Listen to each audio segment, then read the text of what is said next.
यमुना सरस्वती के पावन तट पे बसा प्रयागराज की धरती के हम शीश झुकाए के प्रणाम करत है। ई वो धरा है जहां धर्म, ज्ञान और न्याय की त्रिवेणी बहत। तीर्थन के तीर्थ प्रयागराज में आए के हमेशा ही एक अलग ही पवित्रता और ऊर्जा का एहसास होता है। पिछले वर्ष फरवरी में हम कुंभ में इस पवित्र धरती पर आवा रहे, तब संगम में डुबकी लगाए के अलौकिक आनंद के अनुभव प्राप्त किए रहे। तीर्थराज प्रयाग की ऐसी पावन भूमि को मैं हाथ जोड़कर प्रणाम करता हूं। आज हिंदी साहित्य जगत के सर्वमान्य आचार्य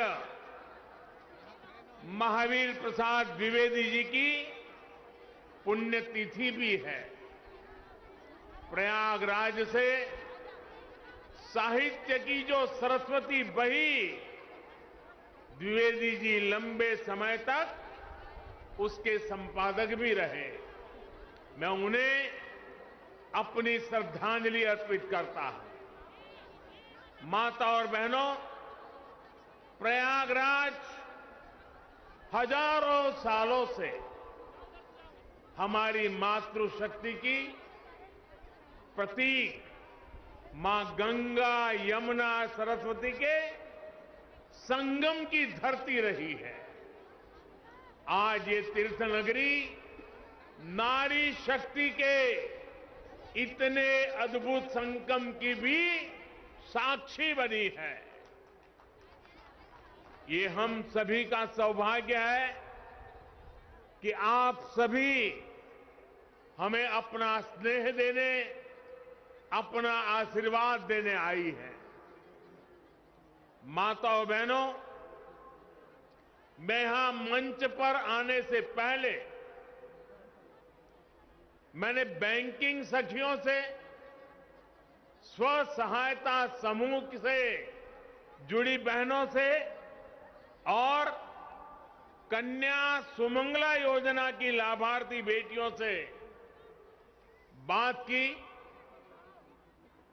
ऐसे ऐसे भाव, ऐसी ऐसी आत्मविश्वास से भरी बातें, माताओं बहनों, हमारे यहां एक कहावत है, प्रत्यक्षे किम प्रमाणम, यानी जो प्रत्यक्ष है, जो सामने है, उसे साबित करने के लिए कोई प्रमाण की जरूरत नहीं पड़ती। यूपी में विकास के लिए, महिलाओं के सशक्तिकरण के लिए जो काम हुआ है, वो पूरा देश देख रहा है। अभी यहां मुझे मुख्यमंत्री कन्या सुमंगला योजना की 1 लाख से ज्यादा लाभार्थी बेटियों के खातों में करोड़ों रुपए ट्रांसफर करने का सौभाग्य मिला। ये योजना गांव गरीब के लिए, बेटियों के लिए भरोसे का बहुत बड़ा माध्यम बन रही है। यूपी ने बैंक सखी का जो अभियान शुरू किया है, वो महिलाओं की रोजगार के अवसरों के साथ ही उनके जीवन में भी बड़े बदलाव ला रही है। सरकार से अलग अलग योजनाओं का जो पैसा सीधे डायरेक्ट बेनिफिट ट्रांसफर डीबीटी के जरिए खाते में आता है, ये पैसा निकालने अब बैंक नहीं जाना पड़ता।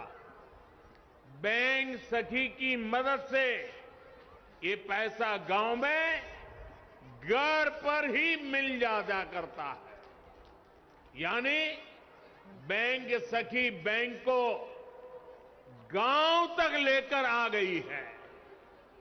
और जो लोग सोच रहे होंगे कि ये तो छोटा सा काम है, उन्हें मैं ये भी बताना चाहता हूं कि बैंक सखियों का काम कितना बड़ा है। यूपी सरकार ने इन बैंक सखियों के ऊपर ऐसे करीब 75,000 करोड़ के लेन देन की जिम्मेदारी सौंपी है। 75,000 करोड़ रुपए का कारोबार ये गांव में रहने वाली मेरी बहनें, मेरी बेटियां कर रही है। जितना लेन देन गांव में होगा, उतनी ही उनकी आमदनी भी होगी। इनमें से ज्यादातर बैंक संख्या वो बहनें हैं कुछ समय पहले तक जिनके खुद के बैंक के खाते भी नहीं थे, लेकिन आज इन महिलाओं के हाथों में बैंकिंग की, डिजिटल बैंकिंग की ताकत आ गई है। इसलिए देश देख रहा है कि यूपी में कैसे काम हो रहा है। और तभी तो मैं कहता हूं, प्रत्यक्षे किम प्रमाणम। माताओं बहनों, यूपी ने टेक होम राशन, जच्चा बच्चा को दिए जाने वाले पोषण को तैयार करने की जिम्मेदारी भी महिलाओं के हाथों में सौंपी है। ये पोषण वाला राशन और आहार अब सेल्फ हेल्प ग्रुप में साथ मिलकर महिलाएं खुद बनाएगी। ये भी बहुत बड़ा काम है। सालाना हजारों करोड़ रुपए का काम है। जिन 202 पुष्टाहार उत्पादन यूनिट्स का आज शिलान्यास हुआ है, उनसे सेल्फ हेल्प ग्रुप की महिलाओं की आमदनी भी होगी और गांव के किसानों का भी बहुत बड़ा लाभ होगा। गांव की महिलाएं अपनी फैक्ट्री में पुष्टाहार बनाने के लिए फसल, अनाज गांव से ही तो खरीदने वाली है। यही तो सशक्तिकरण के वो प्रयास हैं जिन्होंने यूपी की महिलाओं का जीवन बदलना शुरू कर दिया है। सरकार अलग अलग सेक्टर्स में स्वयं सहायता समूह को जो सहायता दे रही है, इसकी एक किस्त के तौर पर आज मुझे 1,000 करोड़ रुपए ट्रांसफर करने का सौभाग्य मिला है। यूपी के विकास की धारा अब किसी के रोकने से रुकने वाली नहीं है। उत्तर प्रदेश की महिलाओं ने, माता बहनों बेटियों ने ठान लिया है, अब वो पहले की सरकारों वाला दौर वापस नहीं आने देगी।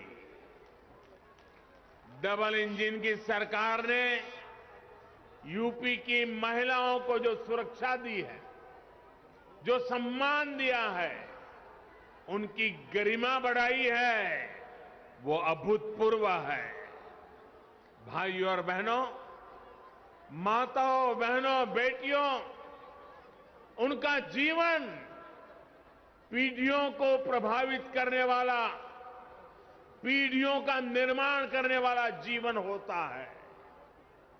एक बेटी का सामर्थ्य, उसकी शिक्षा, उसका कौशल सिर्फ परिवार ही नहीं, समाज की, राष्ट्र की दिशा तय करती है। इसलिए 2014 में जब हमने मां भारती के बड़े सपनों, बड़ी आकांक्षाओं को साकार करने का बीड़ा उठाया, तो सबसे पहले देश की बेटी की विश्वास को नई ऊर्जा देने का प्रयास शुरू किया। इसलिए हमने बेटी के जन्म से लेकर जीवन के चक्र में हर अवस्था में महिलाओं को सशक्त करने के लिए योजनाएं बनाई, अभियान चलाए।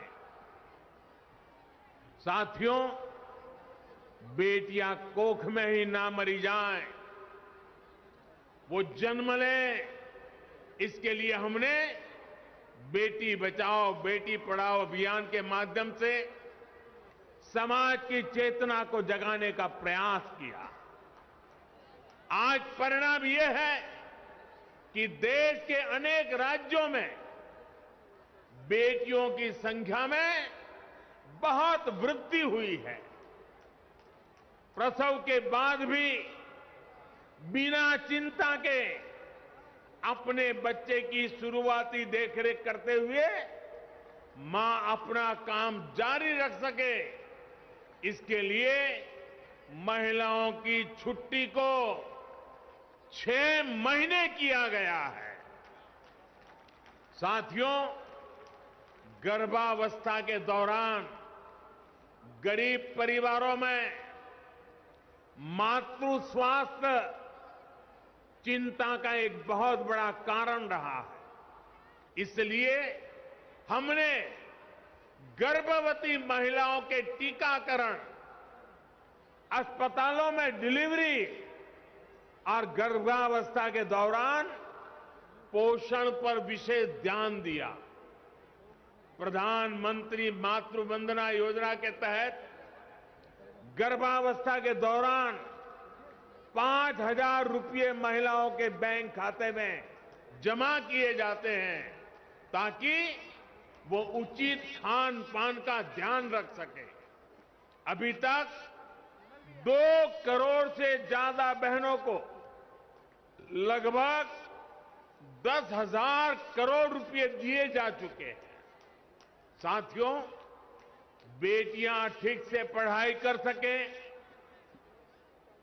उनको स्कूल बीच में ना छोड़ना पड़े, इस पर भी हमने लगातार काम किया है। स्कूलों में बेटियों के लिए अलग टॉयलेट बनाना हो या फिर सैनिटरी पैड्स को गरीब से गरीब बेटियों के लिए सुलभ कराना हो, हमारी सरकार किसी भी काम में पीछे नहीं रही है। सुकन्या समृद्धि योजना के तहत लगभग 2.5 करोड़ बच्चियों के अकाउंट खोले गए हैं। ये पैसा बड़े होने पर उनके सपनों को पूरा करे, उसके लिए इस पर ब्याज दर भी ऊंची रखी गई है। स्कूल कॉलेज के बाद करियर से लेकर गृह गृहस्थी तक भी हर कदम पर महिलाओं की सुविधा और स्वास्थ्य का ध्यान रखा जा रहा है। स्वच्छ भारत मिशन के तहत करोड़ों शौचालय बनने से, उज्ज्वला योजना के तहत गरीब से गरीब बहनों को गैस कनेक्शन की सुविधा मिलने से, घर में ही नल से जल आने से बहनों के जीवन में सुविधा भी आ रही है और उनकी गरिमा में भी वृद्धि हुई है। साथियों, आयुष्मान भारत योजना के तहत भी सबसे अधिक लाभ अगर किसी को हुआ है तो वो हमारी बहनें ही है। चाहे वो अस्पतालों में डिलीवरी हो या फिर दूसरा इलाज। पहले पैसे के अभाव में बहनों के जीवन पर संकट रहता था। अब 5 लाख रुपए तक के मुफ्त इलाज की सुविधा मिलने से उनकी ये चिंता दूर हो गई है।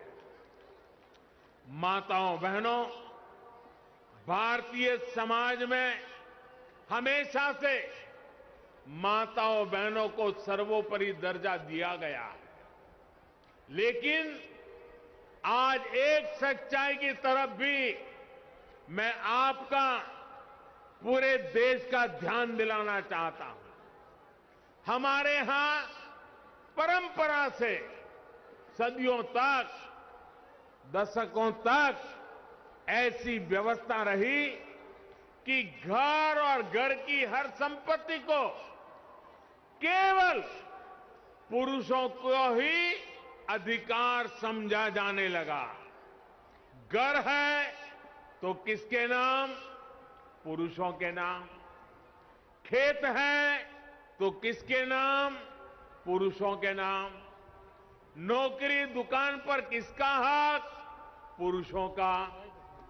आज हमारी सरकार की योजनाएं इस असमानता को दूर कर रही है। प्रधानमंत्री आवास योजना इसका सबसे बड़ा उदाहरण है। प्रधानमंत्री आवास योजना के तहत जो घर दिए जा रहे हैं वो प्राथमिकता के आधार पर महिलाओं के ही नाम से बन रहे हैं। अगर मैं यूपी की ही बात करूं तो यूपी में 30 लाख से अधिक घर पीएम आवास योजना के बनाए गए हैं। इनमें से करीब 25 लाख घरों की रजिस्ट्री में महिलाओं का ही नाम है। आप अंदाजा लगा सकते हैं, पहली बार यूपी में 25 लाख महिलाओं के नाम उनका घर हुआ है।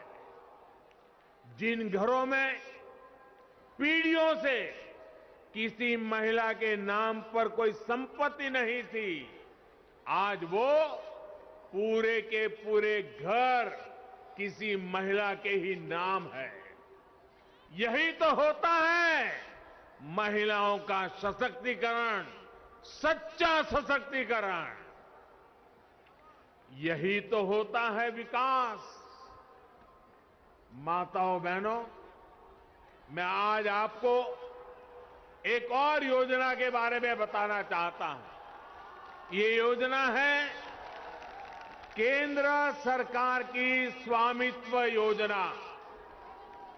स्वामित्व योजना के तहत देश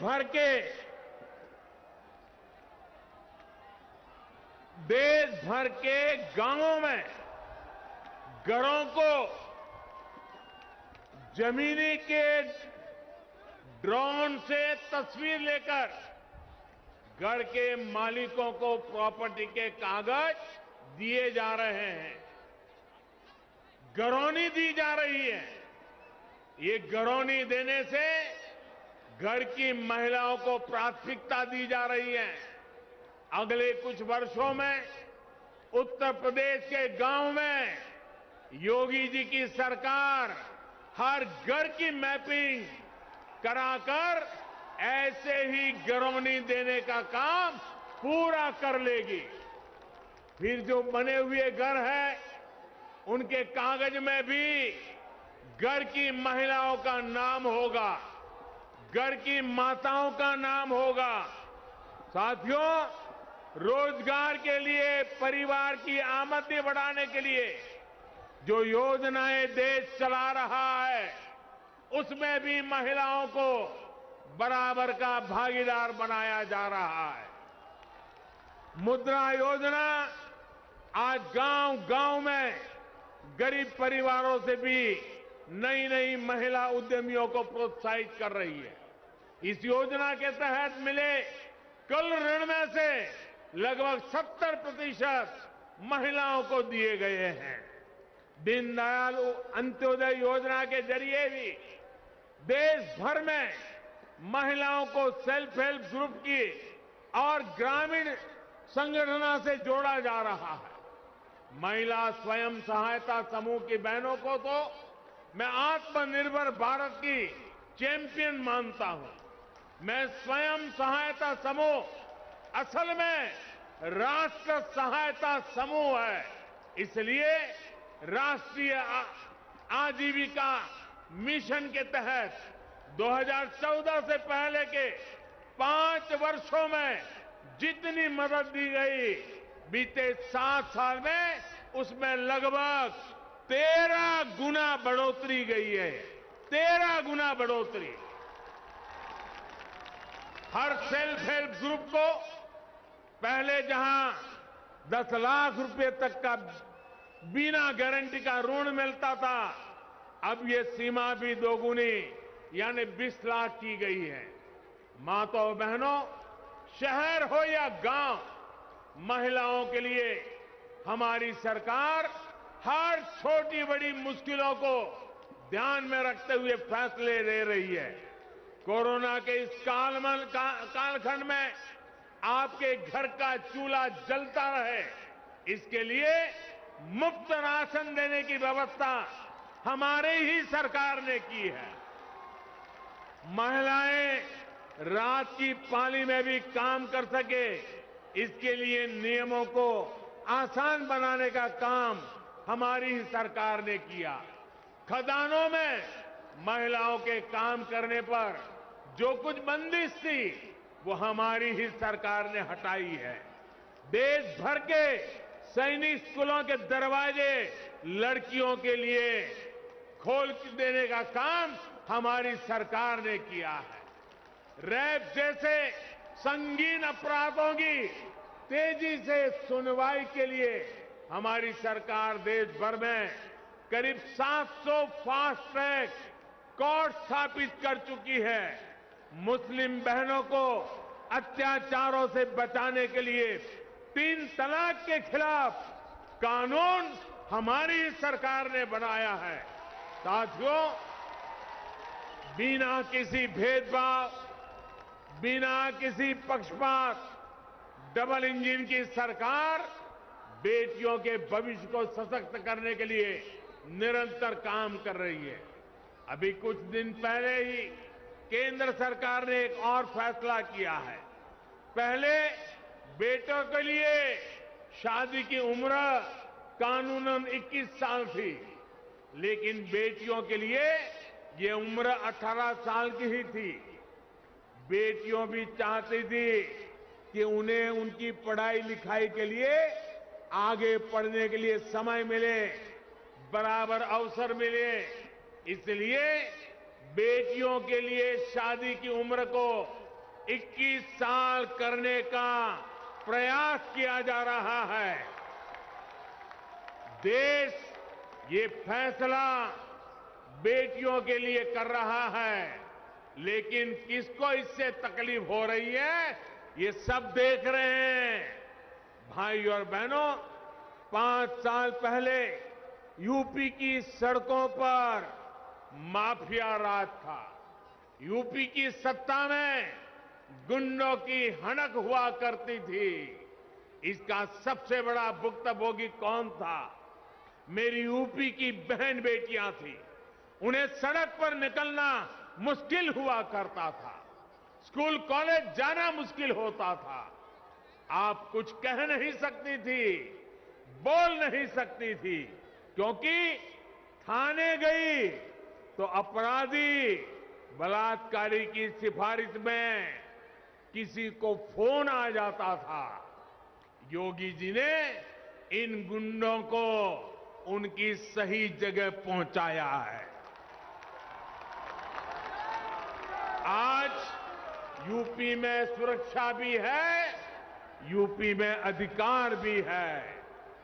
आज यूपी में संभावनाएं भी हैं, आज यूपी में व्यापार भी है। मुझे पूरा विश्वास है, जब हमारी माताओं बहनों का आशीर्वाद है, इस नई यूपी को कोई वापस अंधेरे में नहीं धकेल सकता। भाई और बहनों, आइए प्रयागराज की पुण्य भूमि से ये संकल्प लें, हमारा यूपी आगे बढ़ेगा, हमारा यूपी नई ऊंचाइयां छुएगा। आप सभी माताओं बहनों, आपके आशीर्वाद के लिए, आपके समर्थन के लिए और यूपी के आगे बढ़ाने में आपकी सहभागिता के लिए मैं फिर से एक बार आपको आदरपूर्वक नमन करता हूं। आपका हृदय से बहुत बहुत धन्यवाद करता हूं। मेरे साथ बोलिए, भारत माता की, भारत माता की, भारत माता की। बहुत बहुत धन्यवाद। ऐसे ही कुछ और यूजफुल वीडियोस के लिए सब्सक्राइब कीजिए हमारा चैनल महानगर मेल न्यूज और इन वीडियोस को अपने दोस्तों से शेयर करना ना भूलें। लाइक जरूर करें और साथ ही प्रेस करें बेल आइकन ताकि आपको मिल सके हमारे हर नए वीडियो का नोटिफिकेशन।